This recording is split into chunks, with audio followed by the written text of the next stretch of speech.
1999 году у нас опять перед выборами президента, перед выборами в Государственную Думу начинают взрываться дома. И когда произошли взрывы домов, я сразу понял, что это, вернее, не понял, правильно сказать, а у меня сразу возникли подозрения, что это дело рук моей бывшей организации. Ну, одно из таких прямых доказательств, самых серьезных доказательств, что ФСБ взорвало дома, это попытка подрыва 5-го дома в Рязани. Значит, с 21 на 22 сентября ФСБ пыталась подорвать дом в Рязани. Они этот дом заминировали, и по чистой случайности жители дома обнаружили эту взрывчатку. Приехали саперы, разминировали эту взрывчатку, вот, завели уголовное дело с окраской терроризм и начали искать террористов. И буквально через 1,5 дня они их нашли. Задержали этих людей, эти люди оказались офицерами ФСБ.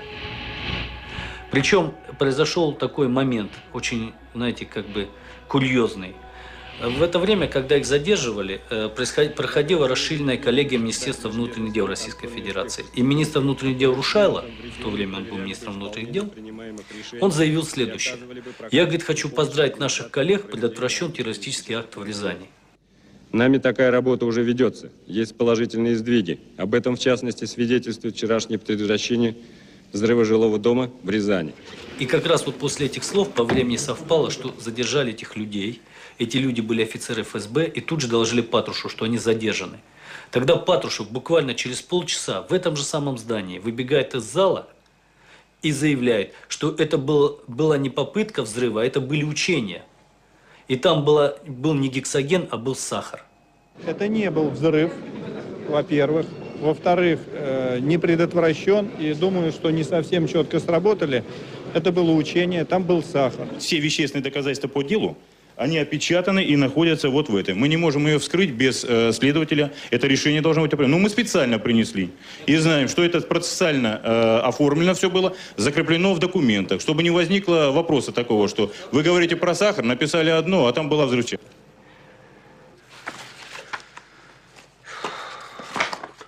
Значит, вот стенограмма заседания Совета Государственной Думы Федерального собрания Российской Федерации от 13 сентября 1999 года. Селезнев, председатель Государственной Думы Российской Федерации, начинает собрание и говорит: здравствуйте, уважаемые коллеги, садитесь, значит, и начинается заседание.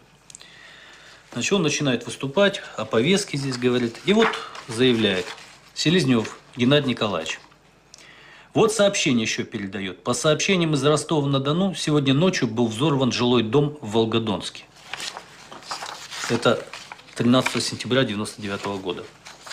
Сразу хочу заметить, что 13 сентября не был взорван дом в Волгодонске. 13 сентября был взорван дом на Каширском шоссе. А дом в Волгодонске был взорван 17 сентября 1999 года. То есть мне удалось установить, кто передал 13 сентября 1999 года записку Селезневу о том, что взорван дом. Эту записку ему передал Лях, его помощник, который в течение длительного времени являлся агентом Федеральной службы безопасности Российской Федерации, агентом российских спецслужб. То есть получается, что из ФСБ Ляху была передана записка о том, что взорван дом, чтобы Селезнев это озвучил на заседании Совета Государственной Думы. И они ошиблись во взрывах. То есть дом 13 числа не взорвали на Каширском шоссе, а написали, что в Волгодонске. А Волгодонский дом они должны были взорвать по плану 17 числа. Сейчас нам нужно принимать меры. Надо всю диаспору. Ну, если вы только разрешите, я, конечно, первый на улице проведу. Всю диаспору чеченскую. Мы всегда с бандитами разговаривали на языке закона, а они с нами по понятиям. Сегодня быстро, решительно, сжав зубы, задушить гадину на корню. Если мы сегодня этого с вами не сделаем, завтра будет хуже.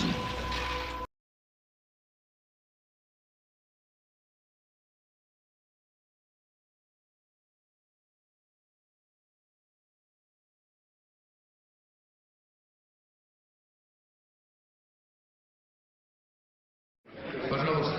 давайте фракция обменяемся мнениями, как нам сегодняшним этим вопросом поступить. Владимир Вольфович. Оставьте в покое сегодня наших министров. Мы же видите, что происходит в стране. Вспомните, Геннадий Николаевич, вы нам в понедельник сказали, что дом Волгодонский взорван за 3 дня до взрыва. Это же можно как провокацию расценивать. Если Государственная Дума знает, что дом уже взорван якобы в понедельник, а его взрывают в четверг. И в это время мы с вами занимаемся всем другими делами. Давайте этим займемся лучше. Как это произошло, что вам докладывают, что в 11 утра в понедельник взорван дом, и что администрация Ростовской области не знала об этом, что вам об этом доложили? Все спят, через 3 дня взрывают, тогда начинают принимать меры.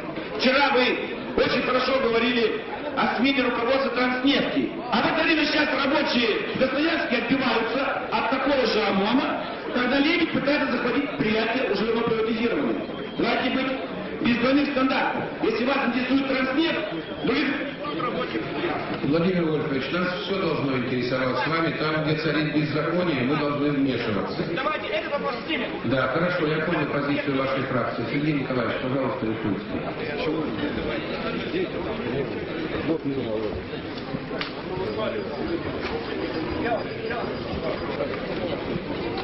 Реагировать на ситуацию.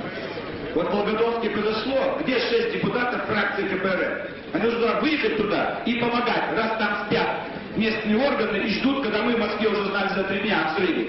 А они только проснулись, когда прогремело. Поэтому вот не годится такой стиль работы, Геннадий Николаевич. Не годится. Это чудовищно, депутат Зеленов. Мы постараемся, чтобы вы проиграли в своем округе. Вот этот горе-полковник бутафорный, фамилия которому Жириновский. Вот это враг номер 1 российской армии. Вот таких полковников к стенке надо было ставить. Или когда наши дети будут там служить, вот в Луже, 2-й год, срочную службу готовятся к Дагестану защищать такого потомка.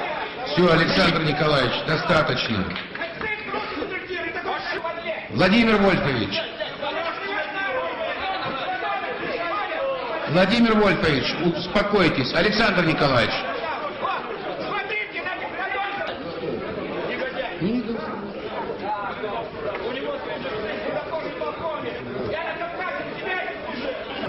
Светлана Петровна, пожалуйста, горячего.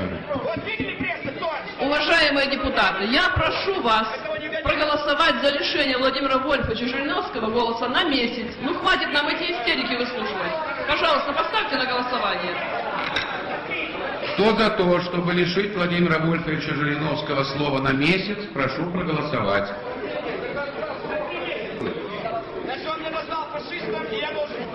Тише, тише. С карточек. Покажите результат.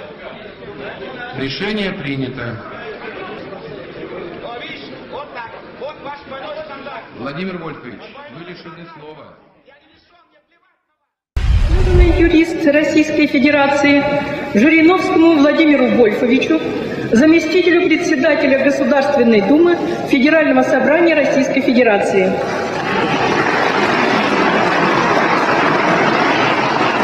Я прежде всего хотел бы извиниться перед Владимиром Вольфовичем. Он последний по списку, но не по значению.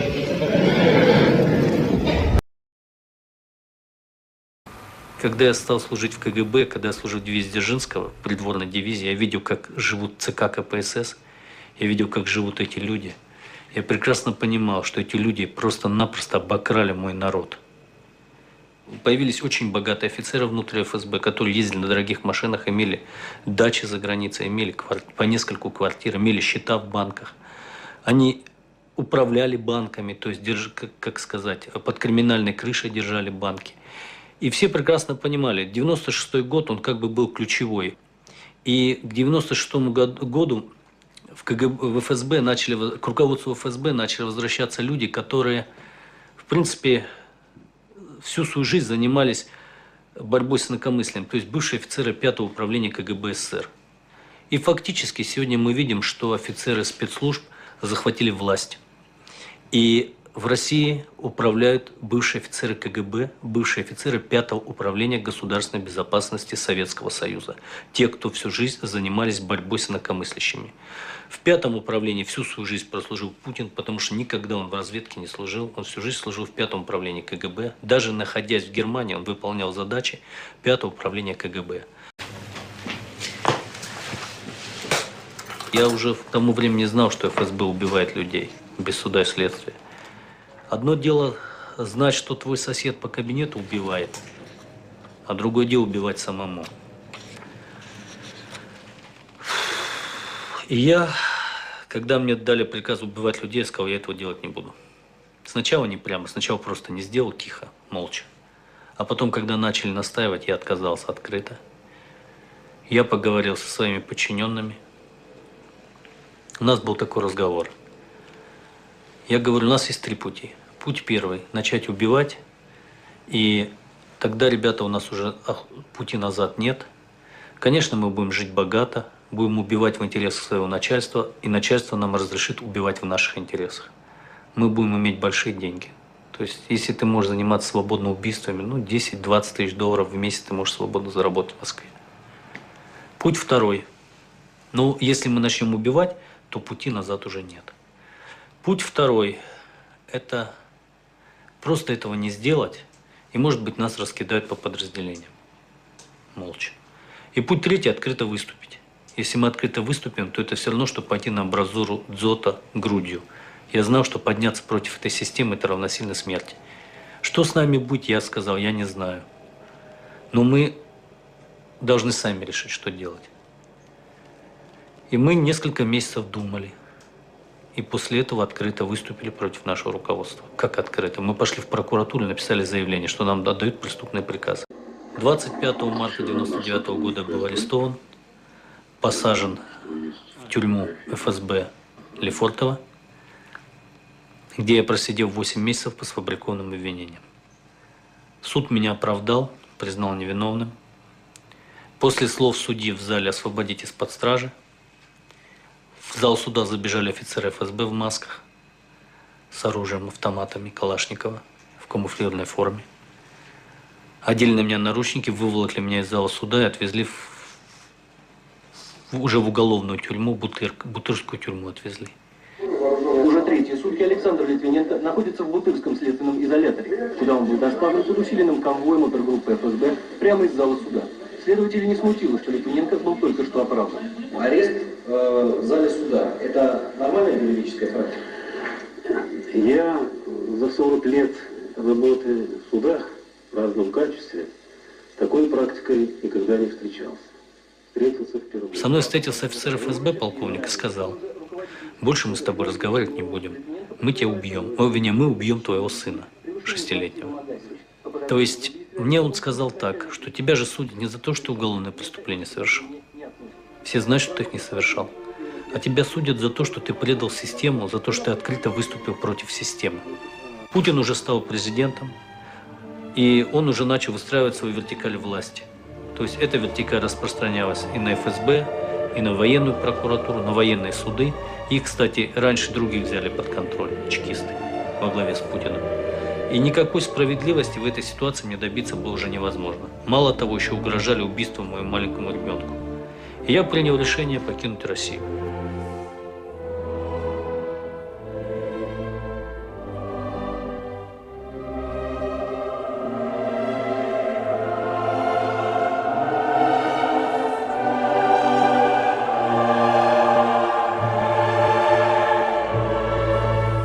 Начинаем выпуск с последних новостей из Волгограда, где террористка-смертница привела в действие взрывное устройство, начиненное поражающими элементами. Его мощность оценивается в 10 килограммов тротила. Бомба сработала на входе в здание вокзала между дверями и рамками металлоискателя. По уточненным данным Следственного комитета погибли 16 человек, в том числе 1 ребенок. Ранения получили 45, среди них тоже есть дети. Жертв могло быть значительно больше. Произошло перед Новым годом в Волгограде, а также новые террористические предложения, которые сейчас разрабатываются в Сенат Государственного Дома. Собственно, гость нашей студии, глава Думского комитета по безопасности Ирина Ровая. Здравствуйте, Ирина Анатольевна. Здравствуйте. Есть 3 темы, которые вызвали достаточно острые общественные дискуссии. Это право сотрудникам ФСБ на обыски, это интернет-платежи, которые анонимными больше не могут быть, и это регистрация в интернете. Давайте начнем с повышенных полномочий для ФСБ. Что вы предлагаете?